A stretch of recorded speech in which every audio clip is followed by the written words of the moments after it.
November 29 Telangana చరిత్రను మలుపు తిప్పిన రోజు అని కొంతమంది అంటారు. తెలంగాణ చరిత్ర మీద చెరగని సంతకం చేసిన రోజు అని కొంతమంది అంటారు. కేసీఆర్ శవయాత్రన, తెలంగాణ జైత్రయాత్రన అని మొదలైన దీక్ష తెలంగాణ రాష్ట్రానికి శ్రీకారం చుట్టింది. నవంబర్ 29 లేకపోతే డిసెంబర్ 9 లేదు, డిసెంబర్ 9 లేకపోతే జూన్ 2 లేదు అనేది ఎవరైనా సరే, ఏ పార్టీ వాళ్ళైనా సరే అంగీకరించాల్సినటువంటి నిజం.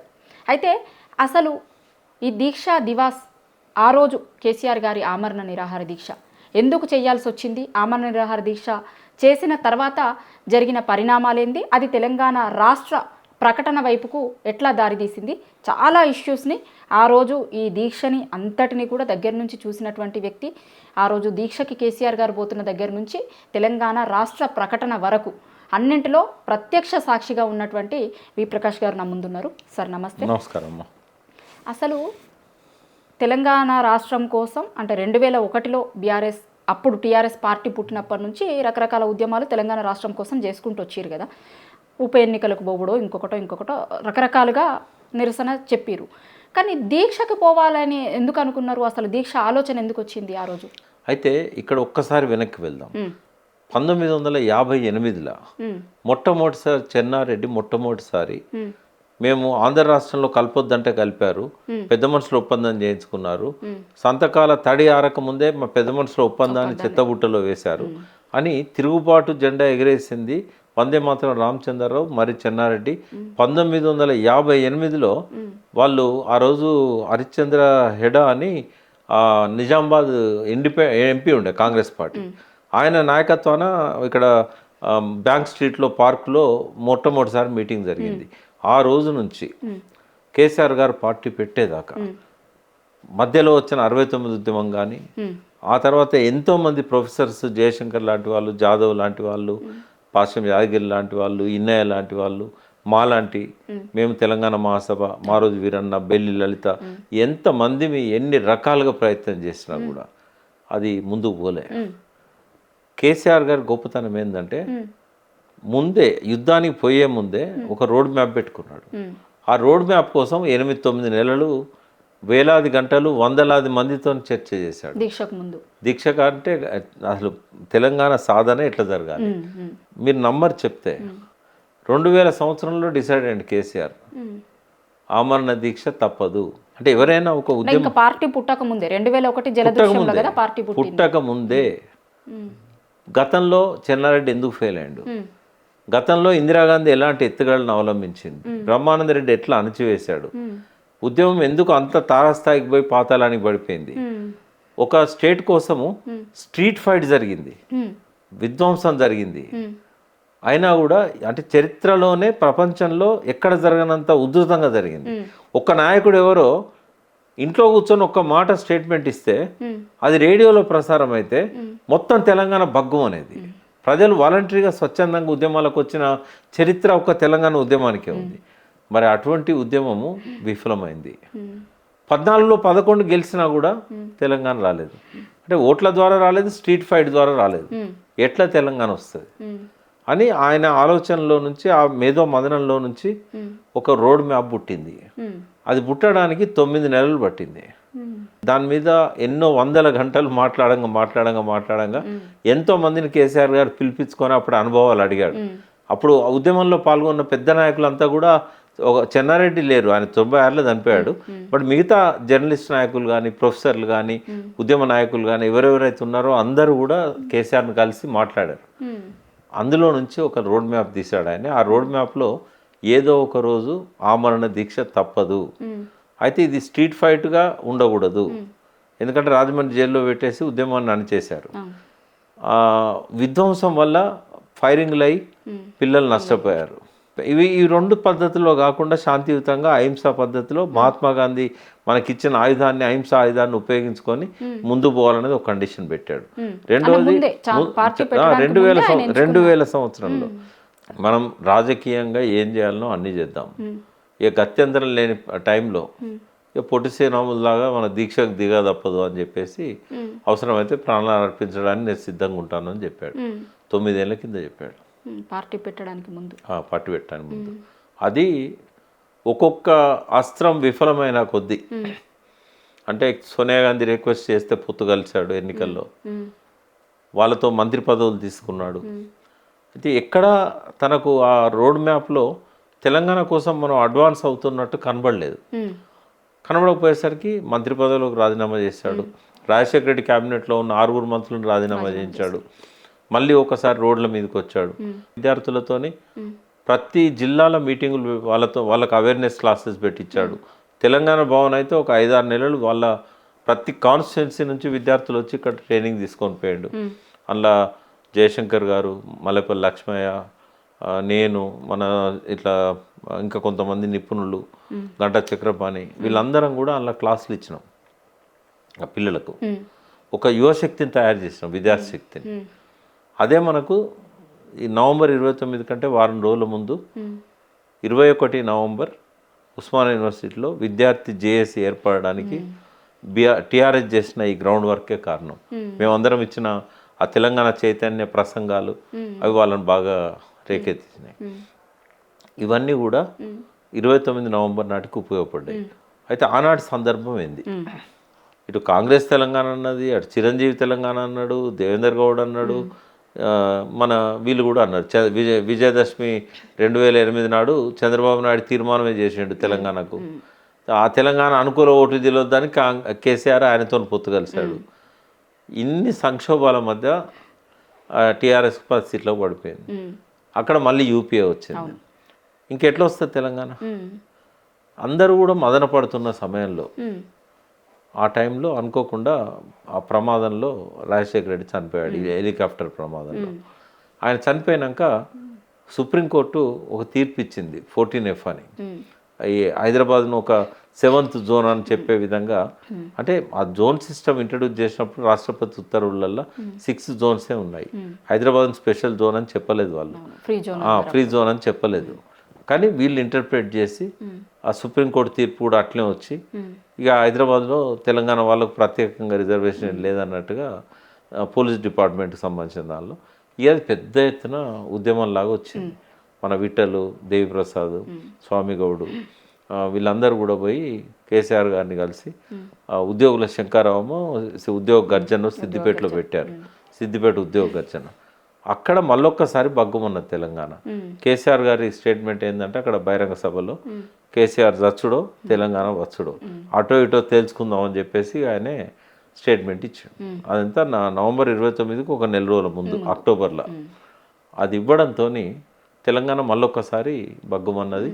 ఇక ప్రతిరోజు కేసీఆర్ గారు ఉద్యోగ సంఘాలను, విద్యార్థి సంఘాలను అందరిని పిలిచి మాట్లాడడం.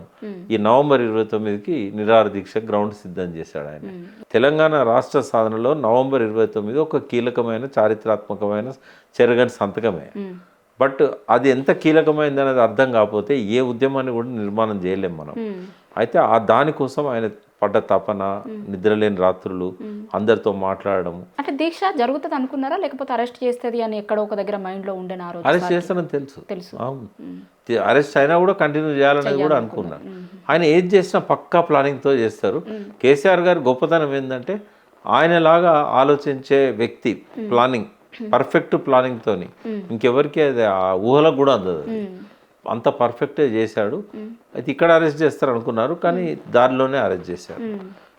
అలుగునూరు రాకముందే ఆడ అరెస్ట్ చేసి జయశంకర్ సార్ ఆ బండిలో ఉంటే ఆయన తీసి వేరే బండ్లు పెట్టేసి ఇక ఆ సార్తో పాటు విజయరామారావు, కెప్టెన్ లక్ష్మీకాంతారావు, కన్నబేని రాజయ్య కూడా ఉండే, రాజయ్య యాదవ్, తర్వాత ఇంకొకరు ఎవరో ఉండేది, వీళ్ళందరినీ కూడా విజయరామారావు ఉండే. అయితే వీళ్ళందరినీ డైరెక్ట్ వరంగల్ జైలుకు తీసుకుపోతారని అనుకున్నారు అటు పోతుంటే.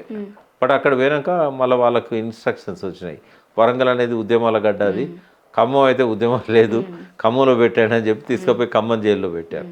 అంటే ముందే ప్రిపేర్ అయి ఉన్నాడు కదా ఆయన, ఏం తినలేదు ఆడ. తినకుంటే మళ్ళీ హాస్పిటల్ తీసుకుపోండి నన్ను అని చెప్పాడు. హాస్పిటల్ తీసుకొచ్చాడు.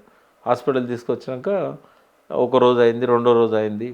డాక్టర్ చాలా ఖమ్మం కూడా అందరూ అంత పెద్ద ఎత్తున ఎక్స్పెక్ట్ చేయలేదు ఎవరు. ఖమ్మంలో అయితే ఖమ్మంలో ఏం జరిగిందంటే ఖమ్మంలో కూడా చాలా పెద్ద రెస్పాన్స్ వచ్చింది. పొద్దున్న నుంచి ఇక్కడ నుంచి అరెస్ట్ చేసిన కాడ నుంచి సెన్సేషన్ కదా. మరో పక్కన ఎల్బీ నగర్లో శ్రీకాంత్ తనని తను అంటు పెట్టుకోవడం, ఆయన హాస్పిటల్ తీసుకుపోయారు. ఎక్కడికక్కడ ఇక్కడ సుమన్ వీళ్ళందరినీ ఉస్మాన్ యూనివర్సిటీలో లాఠీలతో కొట్టడం, విద్యార్థులపైన హింసాకాండ, వాలంటరీగా స్వచ్ఛందంగా ఎక్కడికక్కడ రోడ్ల మీదకి వచ్చి జనాలు ఆపడం బస్సులను, ఇదంతా కూడా రోజు పొద్దున్న నుంచి సాయంత్రం దాకా రెప్ప కొట్టకుండా ప్రతి ఒక్కరు టీవీలకు అతుక్కపోయి చూశారు. అది ఆ రోజు జరిగిన సంఘటన. ఇదంతా ఖమ్మం పోయేసరికి సాయంత్రం అయింది కదా, ఇక మొత్తం అక్కడనే న్యూ డెమోక్రసీ అది వరకు సమైక్య వాదాన్ని వినిపించింది. అప్పటికి కొద్ది రోజుల ముందే వాళ్ళు ప్రత్యేక తెలంగాణకు అనుకూలంగా స్టాండ్ తీసుకున్నారు. వాళ్ళకు ఒక అవకాశం కలిసి వచ్చింది. మేము కూడా ప్రత్యేక తెలంగాణకు అనుకూలంగా ఉన్నామని చెప్పిన మొదటి యాక్టివిటీ అది కేసీఆర్ గారి కోసం. బట్ అట్లని చెప్పి టీఆర్ఎస్ లేదని కాదు. టీఆర్ఎస్ పెట్టిన మొదటి రోజు నుంచి డాక్టర్ గోపీనాథ్ కానీ, నాసరయ్య అని అక్కడ ఖమ్మం జిల్లా అధ్యక్షుడిగా పనిచేశాడు. ఇట్లా చాలామంది ఆడ వాళ్ళు ఉన్నారు. ఆర్గనైజేషన్ ఉంది, పోటీ చేశాము. తర్వాత జిల్లా పరిషత్ గెలుచుకున్నాం, 1-2 జెడ్పీటీసీలను, కొన్ని వందల గ్రామాలలో మనకు ఎంపీటీసీలు వచ్చారు అక్కడ నుంచి. అదంతా యాక్టివిటీ ఉంది. అందరు ఒక్కసారి ఖమ్మం చేరుకున్నారు. సో రెండో రోజు ఒక కుట్ర చేశారు. ఆయన టాబ్లెట్ వేసుకొని మంచినీళ్ళు తాగాలి, ఆయన పడుకున్నాడు. ఇట్లా ఇట్లా ఇట్లా తీసుకున్నాడు, ఇట్లా తాగిండు. ఆయన చూడలేదు అది. తర్వాత డౌట్ వచ్చి ఇట్లా పెట్టిండు. ఇక అది విజువల్ తీయించిండు. అక్కడ దగ్గరనే ఒక పోలీసు దాన్నంతా వీడియో తీశారు. తీసిగా దీక్ష విరమించిండు కేసీఆర్ అని చెప్పేసి జ్యూస్ తాగిండు అని చెప్పి.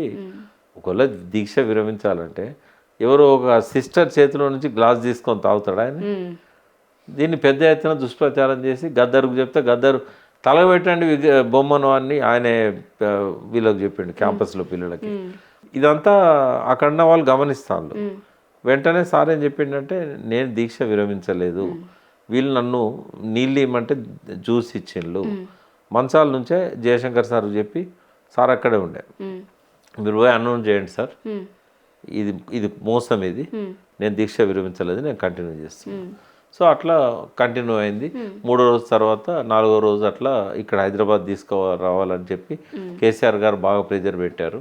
పెడితే వాళ్ళు డీజీపీ లెవెల్లో ఆయన చేశాడు, రిక్వెస్ట్ చేశాడు, నన్ను ఇక్కడ వద్దు, నన్ను అక్కడ తీసుకెళ్ళండి, నిమ్స్లో అడ్మిట్ చేయండి అంటే ఆయన రిక్వెస్ట్ కన్సిడర్ చేసి తీసుకొచ్చారు. తర్వాత ఇక మంత్రులంతా కూడా పోయి ఆయన కలిశారు. సురేఖ, అప్పుడున్న సబితా ఇంద్రారెడ్డి, వీళ్ళందరూ కూడా నిమ్స్ పోయి 6వ తారీఖు అనుకుంటా మానేయండి రిక్వెస్ట్ చేశారు. అంటే ఇక నేను మానేస్తే తెలంగాణ రాదమ్మా, ఏమైతే పోతే పోతా అని చెప్పి ఆయన గట్టిగా పట్టుదలతో ఉండే. తర్వాత 3వ తారీఖు నాడు శ్రీకాంతాచారి చనిపోవడం, అంతకుముందే కిష్టయ్య గారు చనిపోవడం, కానిస్టేబుల్, ఇవన్నీ కూడా ఆయన బాగా కలవరపెట్టినాయి. ఇంతమంది బలిదానాలు చేసుకుంటున్నారు, నా ఒక్కని ప్రాణం ఎందుకు అని చెప్పి ఏమన్నా కానీ అని డిసైడ్ అయ్యాడు మెంటల్గా.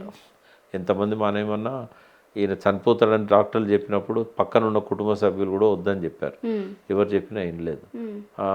ఆ స్టేట్మెంట్స్ గంటకు స్టేట్మెంట్స్ వస్తున్న కొద్దీ ఆ రోజు అందరికీ భయమైంది. కీటోన్స్ వస్తున్నాయి, మన ఆరోగ్యం క్షీణించింది పూర్తిగా అన్నప్పుడు గవర్నమెంట్ తేరుకొని అఖిలపక్షం పెట్టింది. ఎప్పుడైతే అఖిలపక్షం పెట్టారో దాదాపు అందరు సమర్థించారు. పార్లమెంట్ అది అసెంబ్లీలో బిల్లు పెట్టండి, మద్దతు ఇస్తామని చెప్పి టీడీపీ చెప్పింది, ప్రజారాజ్యం పార్టీ చెప్పింది. ఇట్లా ఆ రోజు ఉన్న పార్టీలన్నీ కూడా మద్దతుగా బీజేపీ లాంటి బిల్లు పెడితే మేము సమర్థిస్తాం. అక్కడ నుంచి వాళ్ళు రిపోర్ట్ పంపించారు రోషయ్య గారు, అన్ని పార్టీలు సుముఖంగానే ఉన్నాయి. ఇంకేముంది, ఆమె చిదంబరం ద్వారా డిసెంబర్ 9 నాడు ఆమె బర్త్డే ఫోన్ చేయించింది, కేసీఆర్ గారితో మాట్లాడి ప్రకటన చేయండి. కేసీఆర్ గారు ఏమన్నారంటే, మాట్లాడే ఓపిక లేదు, ఎక్కడో లో గొంతుకతోని మాట్లాడుతున్నాడు, దగ్గర ఉన్న వాళ్ళకి వినబడుతుంది, శక్తి లేదు పూర్తిగా, అసలే బక్క ప్రాణం, 10 రోజులు అయింది అప్పటికి. సో ఇక జయశంకర్ గారితో మాట్లాడించమన్నాడు. వినోద్ ఫోన్లో నుంచే చిదంబరం జయశంకర్ గారితో మాట్లాడి, మీరు డ్రాఫ్ట్ పంపండి సార్, దాన్నే మేము కన్సిడర్ చేస్తామంటే ఈయన డ్రాఫ్ట్ పంపిండు. దాన్ని వాళ్ళు చదివారు. వీళ్ళు పంపించిన డ్రాఫ్ట్నే వాళ్ళు చదివారు. చిదంబరం చేసిన ప్రకటన జయశంకర్ గారు డ్రాఫ్ట్ చేసింది. దీక్షా దివస్కు ఉన్న ఇంపార్టెన్స్ ఏంటంటే, ఏ ఉద్యమానికైనా ఒక రోడ్ మ్యాప్ ఉండాలి. ఏ టైంలో ఏం చేయాలి, వాళ్ళు అనుకూలంగా ఉన్నప్పుడు ఏం చేయాలి, వ్యతిరేకంగా ఉన్నప్పుడు ఏం చేయాలి, ముందే రోడ్ మ్యాప్లు పెట్టుకోవాలి.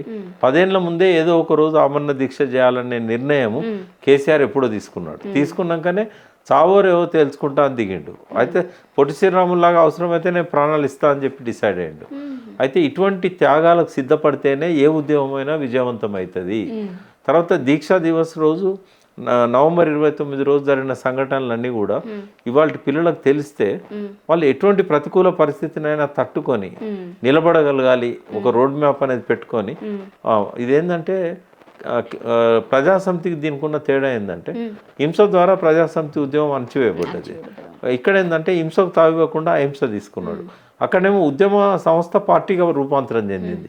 ఇక్కడ పుట్టడమే పార్టీగా పుట్టింది, ఒక పటిష్టమైన నాయకత్వం. ఆ రోజు ఒక నాయకత్వం లేదు, బహునాయకత్వం. చెన్నారెడ్డి వచ్చేదాకా ఎవరికి వాళ్ళే లీడర్లు, ఎన్నో సంఘాలు. చెన్నారెడ్డి వచ్చినాక కూడా ఆయన నాయకత్వం ఇష్టం లేని వాళ్ళు మళ్ళీ పరిపరి విధాలు. కానీ ఇక్కడ ఏం చేశాడు, అందరిని ఒక్కటి చేశాడు. మేమంతా కూడా వేరు వేరు సంఘాలలో ఉంటుంది, మా అందరినీ కూడా ఒక దగ్గర తీసుకొచ్చింది బీఆర్ఎస్ పార్టీ.